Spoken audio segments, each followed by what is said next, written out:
So my friend, karibu ikaze. Hano turi ku nkuru z'ibihe, turi kumanuka Muhabura. Turi kumanuka Muhabura. Nimba utarakurikiye video y'umushize, so genda aho ngaho kuri channel yacu urebe Muhabura bivuga iki. Ntabwo wari uguhabura, ni uguhabura. Guhabura ni iki? So my friend, turimo turamanuka. Hejuru kuri some harakonje cyane. Nabuze uko mfata akavideo ngo mbaganirize kubera ko hari igihu cyinshi cyane, ntabwo umuntu aba agaragara, nta nubwo amajwi aba yumvikana. So it was useless to take a video.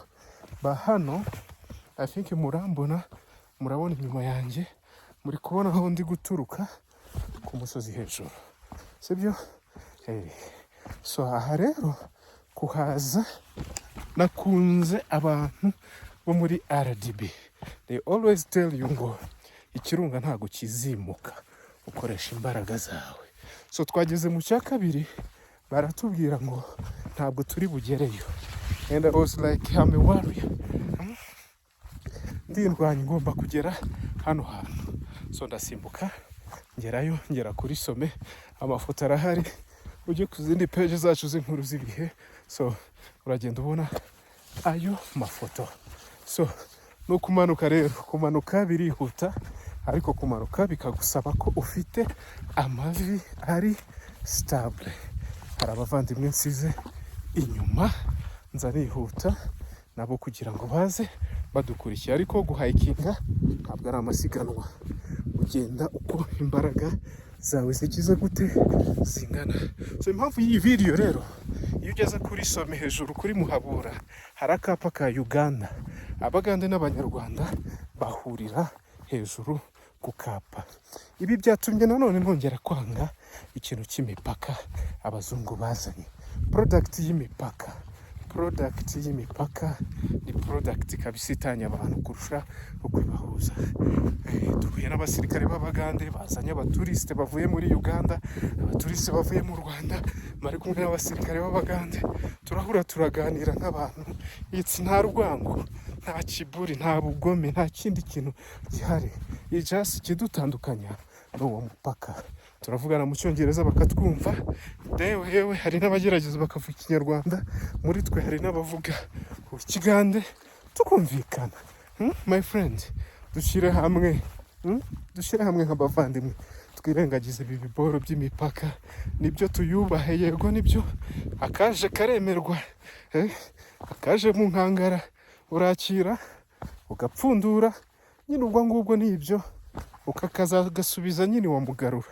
So mu gihe rero k'imipaka twapfunduye tukagasangamo nyine, tukaba tutabasha no kugasubiza wamugarura, turabyemerewe nyine, ariko ntibitubuza kubana, sibyo? Umubano rero ugahera hagati yacu mu Banyarwanda. Tubane neza nk'abavandimwe, nk'uko turi abavandimwe, sibyo?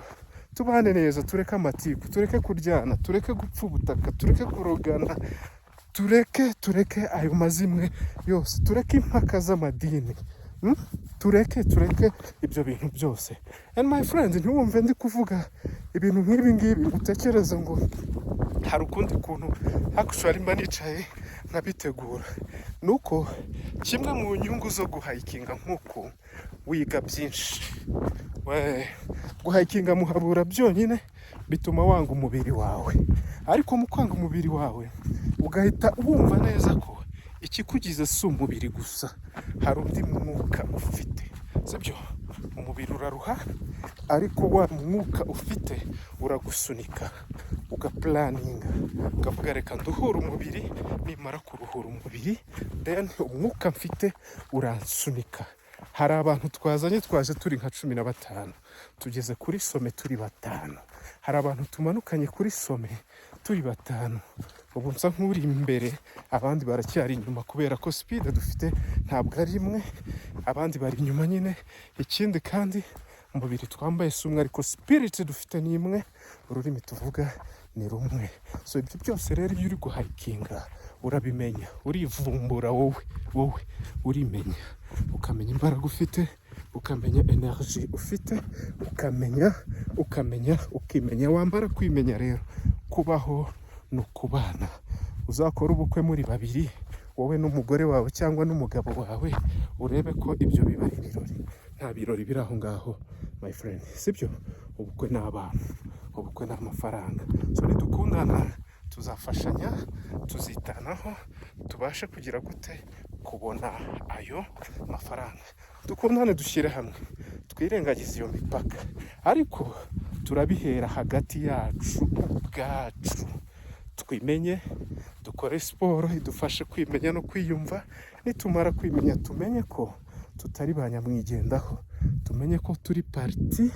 Ahangaha rero ndamanuka nicaye, kuko ndamutse mpagaze, reba aho hepfo, murahabona se my friend? Reba ucitswe gato y'ahantu wagarukira. Imana yonyine niyo mu minota nk'ibiri itatu mwaba muri kudisikita ikubaza ati my friend, igihe wari uri ku isi wakoze iki, wageze ku ki, message naguhaye wayigejeje ku bantu nagutumyeho. So ubwo rero nimba warikaraze za boho, urumva ijoro n'amanywa kabisa, bikubitiramo ikibyere.